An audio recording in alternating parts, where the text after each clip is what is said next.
Hello and welcome to Bears Talk presented by J. Brown Realtors. On this Thursday, December 7th, we are joined alongside, as always, to begin, the head football coach and Mike Jacobs. Coach, congratulations on the win. I hope you're all dried off now after that victory against Valdosta State. It's taken a couple days, but I appreciate you having me, and thanks. Absolutely. I mean, the Final Four, an incredible achievement for this program, and it's the first time that this program gets back to the Final Four since 2013. What is it about this group that got to this Final Four? What makes this group so special to get back to the stage? It starts with our players, and it starts with the nucleus and the core group of players that really have been here, for 3 and 4 years, some of them. And then there's guys that have been recruited throughout that have bought into what we're doing and how we do things. And, at the end of the day, this group is probably tighter than any team that we've had here in our 4 years in terms of just their love and care for one another, how they practice, how they carry themselves, and we're seeing that equate to big wins in the playoffs. Before we get into the X's and O's and everything, it was an element that your team has not really played in this year. It was a downpour from kickoff to the final whistle. Looking into that matchup, you mentioned last time when we were on Bears Talk that they were pointing up mad numbers with the offense. Mm-hmm. How much did the rain and that storm really help your team out with an advantage a bit, or how was the strategy different than maybe how you prepare for a different kind of matchup? Yeah, I think the rain affected everybody in the sense that, I mean, it's wet. I've been coaching for 22 years, and I've gotten wet in a 20-minute downpour, but that was like Forrest Gump rain. It started Friday and didn't stop until Sunday, and it just kept going. And so, it certainly played an effect, but I don't want to take away anything from how our kids executed. Like, we played really good football and really good defense in that game. Were they limited some in the passing game? Certainly, because the ball was wet, but so were we. And, again, the elements affected everyone, but I thought our guys overcame it and played really, really good football. You've had really good spans this season as well in some of your matchups, but arguably the 8-minute stretch in that second quarter where you scored 4 unanswered touchdowns was maybe the penultimate moment to get to the national semifinals. After a scoreless first quarter, everyone trying to feel out the field and everything that was involved, what got the gears going as everyone started to hit their stride? Takeaways and turning takeaways into points. We were able to generate 2 or 3 there in a quick amount of time. We had the block punt by Ben Watson, with the interception by Rashad Yelding, and then we had the forced fumble on the kickoff. And so those things giving us short fields, but then not only that, our offense capitalizing and turning them into 21 points, and then Xavion Turner-Knox hits the long run on a really well-blocked counter scheme, and it was just a big second quarter for us. You mentioned the keys of the game multiple times is controlling the line of scrimmage, and you did so defensively. 9 tackles for a loss. It's now your 3rd straight game where you've collected 4+ sacks. That front four had a really good showing, and the conditions, obviously, we've talked about this a few times, but they did a really good job of controlling that line of scrimmage and getting to the quarterback, getting to the running game, and not getting the offense going. That's a very veteran, very core leadership group. How did they help kind of, provide a surge as well for your team? It really was both sides of the football from the line standpoint. We can talk about the D-line first, and you're right. That's a veteran group. Andre Jefferson, I think's the most dominant interior defensive lineman in the country. Rashad Yelding's a guy that's been here 5 going into his 6th year. Zeke Nance is the same way. They came back to play in important games. And then we have a bunch of other guys that we roll in, Tony Black, DJ Taylor, that plays significant, Connor Lecheski, that starts and plays significant minutes. And those kids do a great job for us. And, they made it really tough to run the football in a day where you needed to run the football. And then conversely, our offensive line, I thought we did a great job twitching off the football and moving. We moved people off the line of scrimmage. We changed the line of scrimmage a number of times. And, anytime you rush the ball for over 300 yards, you've had a really good day. And just really proud of how both those units played on Saturday in the quarterfinal game. You mentioned Andre Jefferson. He had a historic sack against Valdosta State. He is now the all-time program leader in career sacks here at Lenoir-Rhyne. Maybe a slow start this year for Andre, but he's really picked up speed at the right time of the year. How much have you seen the growth in Jefferson throughout 2023 as he's really become that face of the defense? Andre's been great. I mean, from start to finish. I wouldn't categorize it as a slow start simply for statistics, right? Like statistics, when you're talking about an interior defensive tackle, don't always tell the story as to how much they really affect the game. And when you're forced to double team him or slide protection to him or really just account for him on every play, it can be really difficult. But just super proud of how he is. That kid practices his butt off. He's one of our hardest practicing players, and he works hard, and you're seeing the rewards of that hard work with 2 back-to-back really dominant seasons. And looking in this matchup as well with Valdosta State, you now can say that you've done 2 great things. Benedict, one of the best defenses in Division II, you go in their place, you knock them off.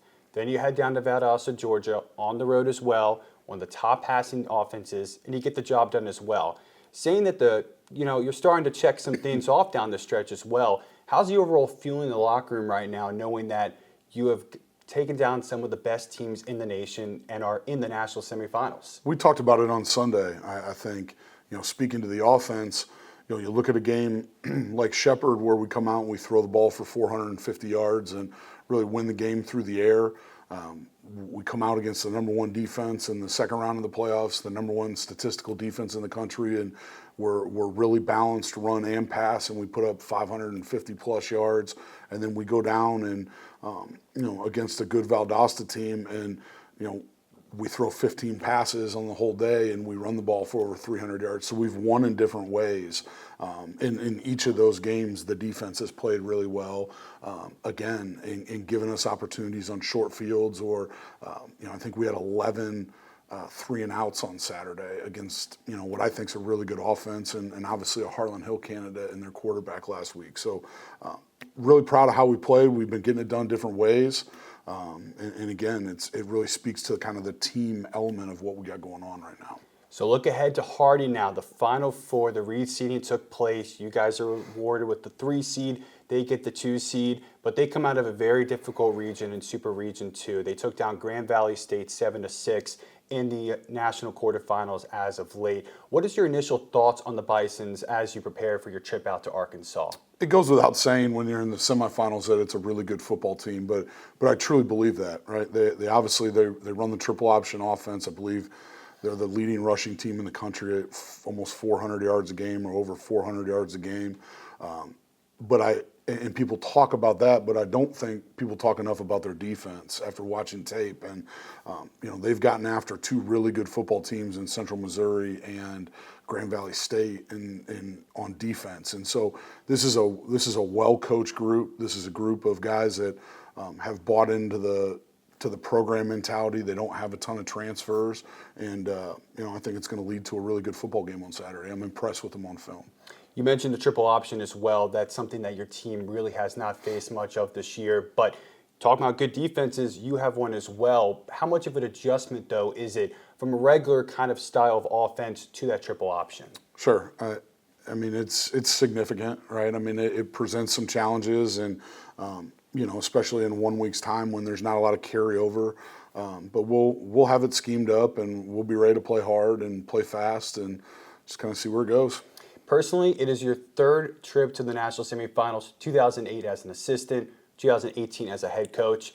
Now here in 2023, you get another crack at it. How do you feel as you prepare for the national semifinals come up on Saturday?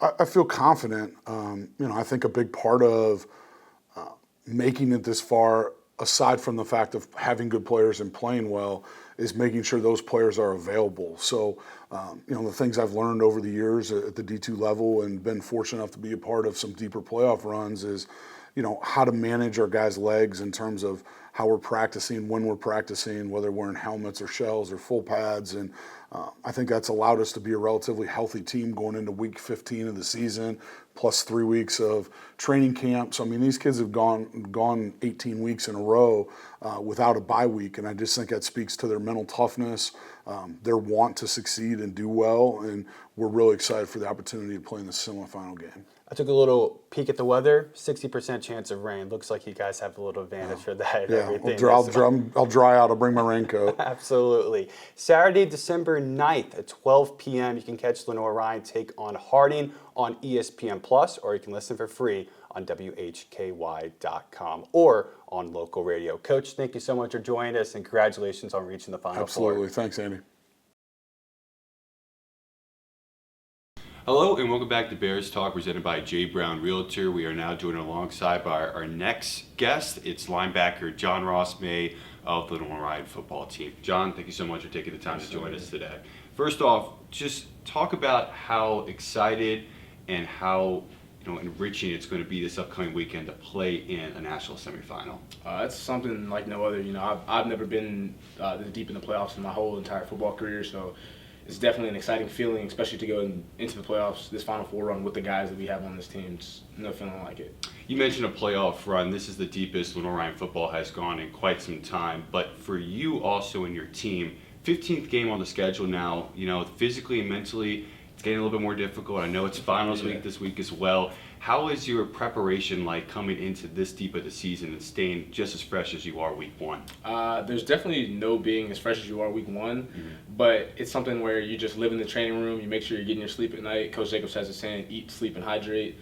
Make sure you're doing that, and you're never going to feel as fresh as you are week one of the season, but it's something you can get as close as you can to, and that's kind of what we've been pressing to do this week. It's been a great season for you. You've reached your single season highs in multiple categories: solo tackles, total tackles, and even got a first team all region a week ago. What has really stepped up in your development this year? Honestly, just giving it up to God and knowing that He's the person that's made me able to do all this, and looking at the teammates I have, they're the ones that push me. There's no competition like the guys you have on the field, and me and Andre have this ongoing joke of who's going to get it this week, who's going to be this week, and so it's just a thing where it's not a serious competition, but to us too it is. So. That's good. It's great competitive competition within your teammates as well. It's also a spectacular group as well. Coach Jacobs has mentioned multiple times about how historic this defense has been, and you guys have been able to shut out opponents week in and week out. You held Shepherd to 17 points, the first playoff game, 7 points against Valdosta a week ago. What's it like playing with this group? This is probably the best group I've ever played with. There's talent at all three levels. The D linemen, you're going Connor Lucheski, Zeke Nance, Rashad Yelding, Andre, coming in linebackers, which those are my favorite, of course. Devin Hibbett and Percy King. Back end, Sedarius Kelly, Chris Brown, AJ, James Usry, Malik Taylor, Tutu. You just got guys all over the field that are crazy good athletes. They know what they're doing, and our communication is top tier. Looking back to that Valdosta State game, you held them to 7 points. Yes, Although sir. the conditions were very tough, especially for the offensive side. Defensively, though, that was a strong suit for you guys, the way you were able to perform. What was the conditions like in that environment that was different than anything you've really prepared for? I wouldn't say it was different. It always rains and stuff like that, but I guess in the monsoon on Saturday, it kind of made us embrace it more so because, we knew they like to throw the ball, but when it's raining, the ball is 5 pounds. It's definitely a hard thing, but at the end of the day, you're a Final Four team, or you're a top 8 team, you got to be able to run the ball too, and we just really took advantage of that and knowing that we do what we do well, and we're going to go ahead and see if you can beat us. Okay, so Saturday's national semifinal, you take on Harding, a different style of team as well. They run the triple option. Yes, sir. Looking into this week of practice, what has it been different than maybe the other weeks that you've prepared for the more quote-unquote normal style of offense? Triple option, it's different. How much has that been different for learning for the defensive side? It's definitely different going from a team that they throw the ball anywhere from 40 to 50 times a game to now they've thrown it 40 times a season. That's definitely a different outlook, and so now we're going into it, and you're definitely thinking run heavy, coming downhill, and at the end of the day, that's kind of what we do. We believe that we're going to stop the run, and that's kind of what we've believed all season. Last week we held them to 2 yards rushing. That's kind of the goal. We can do that. We win the game, we believe. So 2 upsets now, quote, on the bracket. You take down the 1 seed Benedict, 3 seed Valdosta. Last week, I take on number 2 seeded Harding. What's the confidence level like in this room after those 2 impressive wins on the road that you can go do it again? Road warriors, man. That's kind of how we feel about it.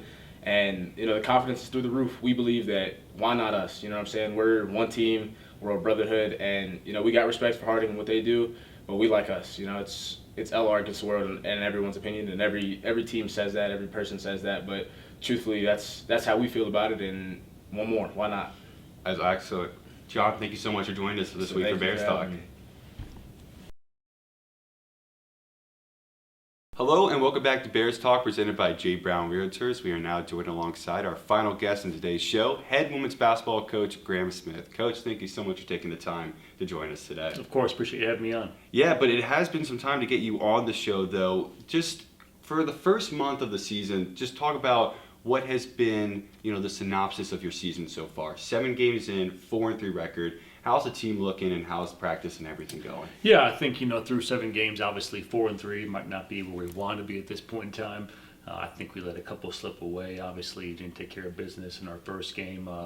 Lost a tough one in overtime against USC Aiken in the Peach Belt Zach crossover. So that was tough, but I think we did a great job bouncing back that next day with getting the win over Lander. And then lost a tough one at home. Obviously, we love playing in Schuford Arena and losing a tough one against Francis Marion by 3.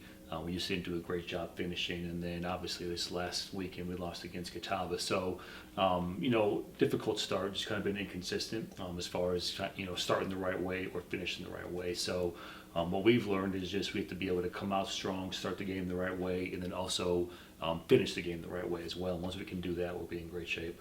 You won the SAC Tournament Championship not too long ago, back in March of this calendar year, but when the SAC preseason poll came out, your team was selected 5th. Just what was the overall reaction from you from the staff perspective and the playing perspective? Yeah, I think fair. Obviously we would have liked maybe been predicted to finish a little bit higher than 5th, maybe 4 or 3, but at the same point in time, obviously the SAC is a very competitive conference from top to bottom, and you've got teams like, obviously, Catawba, Carson Newman, Wingate, Anderson, who have been historically great. And so I understand where the votes come from and looking at some of the teams as far as what they have returning from last year and what they have brought in. It's not a terrible place to be predicted. I'd rather be kind of in the middle of the road than predicted high with that target on your back from the jump. And so we'll take that for motivation and use it the right way. You mentioned some strong scores. Your team has a great one as well, returning 2 preseason first-team members in Blakely Crooks and Emily Harmon as well. From the progression of their skills last season, how have they really stepped up into more of a leadership role for this upcoming season? Yeah, both Blakely and Emily have been here, with me from day one. This is their 4th year in the program, so they know what's expected, they know what's required, they know how to conduct themselves in the classroom, in the community, on the basketball court, and do it the right way. From a basketball perspective, they have both just continued to put the work in like they have from day one.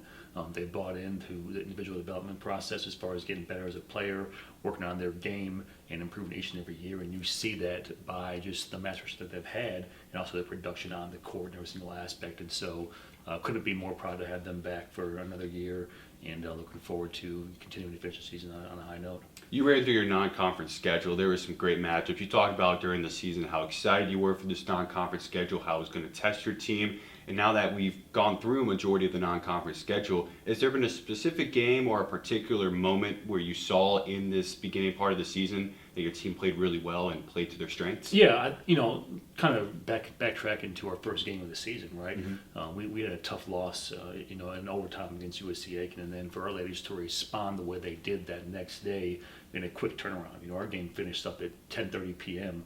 On Saturday night. We had to come back and play at 1 o'clock p.m. on Sunday, and so very short rest period. But they did a great job as far as battling and responding the right way, and then also just looking at our response to going on the road to a Conference Carolina's opponent in UNC Pembroke, who was predicted to finish, I think, first in Conference Carolina. It's a tough place to play. They're a great defensive team.